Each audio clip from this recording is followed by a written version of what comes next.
ایسی پوری کرنے دی جائے. ٹھیک. بہرحال پانچویں چیز جو گناہ ہے جس کو ہم نے معمولی سمجھ لیا, جو پانچویں کیٹیگری آج کی میری, وہ میاں بیوی کے تعلقات کے بارے میں, کہ میاں بیوی کے تعلقات میں کچھ ایسے اعمال ہیں جن اعمال کو ہم معمولی سمجھتے ہیں, جو سنگین شریعت میں جرم ہے.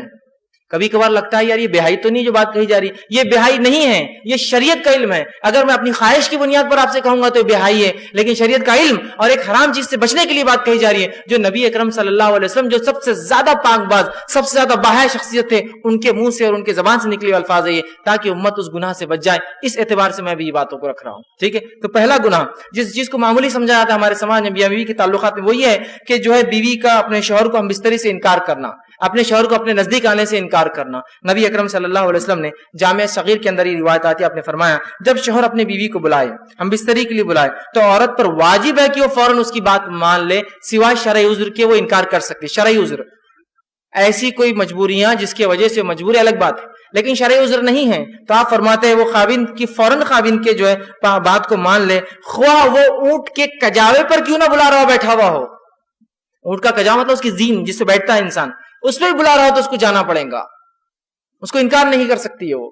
اس معاملے کو خواتین جو بیویاں ہیں جو اپنے شوہر کا حق دینا چاہتی, اس بات کو یہ مد نظر رکھے, اس لیے کہ جب اس معاملے میں رسول اللہ فرما رہے کوتاہی ہوتی ہے نا, شریعت نے کیوں اہمیت دی اس بات کو, اس میں کوتاہی ہوتی ہے تو انسان پھر دوسری جگہ خواہشات پوری کرنے کی کوشش کرتا ہے, پھر وہ برداشت نہیں ہوتا ہے عورت کو, یا پھر وہ سوچتا ہے کہ یہ بیوی تو میری راضی نہیں ہوتی, اس کی اپنی مرضی ہوتی ہے. اس معاملے میں غیر شرعی بنیادوں پر انکار کرنا, یوں ہی انکار کرنا یا اپنی ضد پر اڑ جانا, یہ بہت سنگین جرم ہے.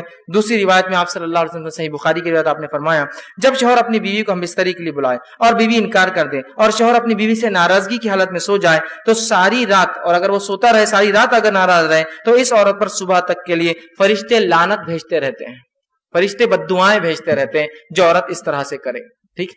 دوسری چیز جو میاں بیوی کے تعلقات میں جس گناہ کو معمولی سمجھ لیا گیا ہے جبکہ شریعت میں اتنا سخت گناہ ہے, وہ یہ ہے عورت کا بنا کسی شرعی عذر کے اپنے خاوند شوہر سے طلاق کو ڈیمانڈ کرنا کہ بھائی مجھے طلاق دے دو, مجھے چھوڑ دو, مجھے چھوڑ دو, بنا کسی شرعی عذر کے. شرعی عذر ہو سکتے ہیں لیکن بنا شرعی عذر کے ڈیمانڈ کرنا یہ سخت گناہ ہے. صحیح جامع صغیر کی روایت ہے, آپ صلی اللہ علیہ وسلم فرمائے بغیر عذر کے خلا لینے والیاں اور اپنے شوہر سے چھٹکارا حاصل کرنے والیاں, گھر اجاڑنے والیاں, یہ اس امت کی منافق ہے.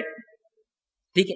دوسری روایت نے فرمایا اور کہا جس عورت نے بغیر کسی سبب کے جو ہے اپنے خاوند سے طلاق طلب کی, اس پر جہنم واجب اور یہ جنت کی خوشبو نہیں سونگیں گی. بنا شرعی عذر کے, بس چھوٹی موٹی باتیں پسند نہیں آ رہا, اس کی انکم بہت کم اور چھوڑ رہی ہے, یہ شرعی عذر نہیں ہے. ہماری بہنوں کو چاہیے کہ اس بات کو بہت سنگینی سے لے, والدین کو چاہیے اپنے بچیوں کو سمجھائے کہ چھوٹی موٹی باتوں پر جو اپنے بیٹیوں کو نہ بٹھا لے. ڈیمانڈ کر رہے ہیں آپ, کتنی بری بات ہے, طلاق شوہر کا حق ہے اور آپ بیٹی ڈیمانڈ کرتی ہے, شرعی عذر بھی نہیں ہے اس کے پیچھے. تو یہ بڑی اہم چیز ہے, یاد رکھیں, اس بات کو سمجھنی ضرورت. تیسرا گناہ جو میاں بیوی کے تعلقات میں ہوتا ہے اس کو معمولی سمجھ لیا گیا ہے اور اس کے تعلق سے اتنی سخت وعید حدیث میں کہ جس کی کوئی انتہا نہیں, وہ ہے حالت حیض کے اندر بیوی سے ہم بستری کرنا یا ایسی جگہ پہ ہم بستری کرنا جو غیر فطری ہے پیچھے کے حصے میں. آپ صلی اللہ علیہ وسلم نے فرمایا, جامع ترمذی کی روایت حدیث کے الفاظ تو ذرا غور کیجئے, جس شخص نے حیض والی عورت سے ہم بستری کی یا عورت کے پیچھے دبر میں جمع کیا یا کاہن یا نجومی کے پاس گیا اور اس کی بات کی تصدیق کی, اس نے اس چیز کا انکار کیا جو محمد صلی اللہ علیہ وسلم پر نازل ہوئی. وہ ایک شریعت کا منکر ہے, اس شریعت کا اس نے انکار کیا جس نے وہ عمل کیا. اس کے لیے کفارہ شریعت نے باندھا ہے, بہت سخت جرم ہے, لیکن لوگ اس کو سمجھ ہی نہیں پا رہے یا یہ تعلیم شاید حاصل کر ہی نہیں رہے, اس بات کو سمجھ ہی نہیں رہے کہ نکاح جب کر رہے ہیں تو اس سے پہلے اس کے تعلق سے, اس کے آداب, اس کے تعلق سے تمام معاملات کو سیکھا جائے. دنیا کی تمام چیزوں کے اندر ٹریننگ پروگرامز ہوتے ہیں, سب چیزوں کو سیکھا جا رہا ہے, لیکن شریعت کے مطابق کوئی چیز ہو تو وہاں ہم کو شرم آ رہی ہے, وہاں سیکھنے میں شرم آتی ہے. دنیا کی بہائی میں ہم کو شرم نہیں آتی. ہمارے بچے 11ویں 12ویں کے اندر جاتے ہیں, سائنس پڑھتے ہیں جس کے اندر عورت اور مرد کے جو ہے اعضاؤں کے اور تفصیلات پورے جسم کی تعلیم ہوتی ہے, وہ پڑھانا تو منظور ہے, لیکن بچے کو یہ سکھانا کہ شریعت تمہاری اور ہماری شریعت مطہرہ کیا سکھاتی ہے ہمارے بچوں, وہ ہم کو جو ہے بے شرمی بے حیائی, اور جو بولتا ہے وہ بے شرم آدمی ہے, وہ بے حیا ہے, اس کو عقل نہیں ہے, اس کو شرم اس کو ہے. بے شرم تو وہ ہے جو ان باتوں کو نہ بتانے کی وجہ سے امت کے اندر یہ باتیں پھیل رہی ہے, یہ برائیاں پھیل رہی ہے. بہرحال اسی طرح جو ہے جو باتیں میاں بیوی کی تعلقات کی میں چوتھا گناہ جس کو معمولی سمجھ لیا گیا وہ یہ ہے کہ کسی غیر محرم عورت کے ساتھ خلوت میں اکیلے میں ملاقات کرنا اور کسی غیر محرم عورت سے ہاتھ ملانا, یہ بہت سخت بری بات ہے. نبی اکرم صلی اللہ علیہ وسلم فرماتے ہیں اس کے تعلق سے, آپ نے فرمایا, ترمذی کی روایت ہے, جب بھی کوئی آدمی کسی غیر محرم عورت کے ساتھ تنہائی میں ملتا ہے تو وہ 2 نہیں تیسرا ان میں شیطان ہوتا ہے، وہ 3 ہو جاتے ہیں. اور میری بات یاد رکھیے، جب بھی بارود اور آگ، چاہے کتنے بھی اچھے دوست ہو، بارود اور آگ ملتے ہیں دھماکہ ہونا ہی ہے، چاہے کتنے اچھے دوست ہو. آگ بھی بول رہی میں اچھی دوست ہوں تمہاری، بارود بول رہا بہت اچھا دوست ہوں، لیکن جب ملیں گے تو سوائے دھماکے کے کچھ نہیں ہو سکتا. انٹینسٹی زیادہ کم ہوں گی لیکن دھماکہ ضرور ہوگا. تو مرد اور عورت جب غیر محرم ملتے ہیں، یہ بارود اور آگ ہے، یہ کبھی بھی کتنے اچھی نیت سے ملے یہ دھماکہ ہونا ہی، یہ کبھی ساتھ نہیں رہ سکتے ہیں. ٹھیک. اسی طرح آپ صلی اللہ علیہ وسلم نے فرمایا اور کہا، عورت سے ہاتھ ملانا تو بہت دور کی بات ہے، عورت کا تعلق سے دھکا لگنا کیا ہے اس کے بارے میں کیا. ہاتھ ملانا بولے تو پکڑنا ہو جاتا ہے، اسی دھکے کے تعلق سے آپ فرماتے ہیں. اور آپ نے فرمایا صحیح جو ہے جامع صغیر کی روایت ہے، تم میں سے کسی شخص کے لیے ایک کیل لے کر اپنے سر میں مار لینا، ٹھوک لینا. اور ظاہر سی بات سر میں کیلا ٹھوکیں گے تو کیا ہوگا، سمجھ رہے نا. سر میں کیل لے کر ٹھوک لینا زیادہ بہتر ہے اس سے کہ کسی غیر محرم کو چھوئے، دھکا لگائے. کیل لے کے ٹھوک لینا زیادہ بہتر ہے بنسبت اس کے کسی غیر محرم کو دھکا لگے. یہاں ہاتھ ملانے میں دھکا کہاں لگتا ہے، ہاتھ ملایا جاتا ہے پورا.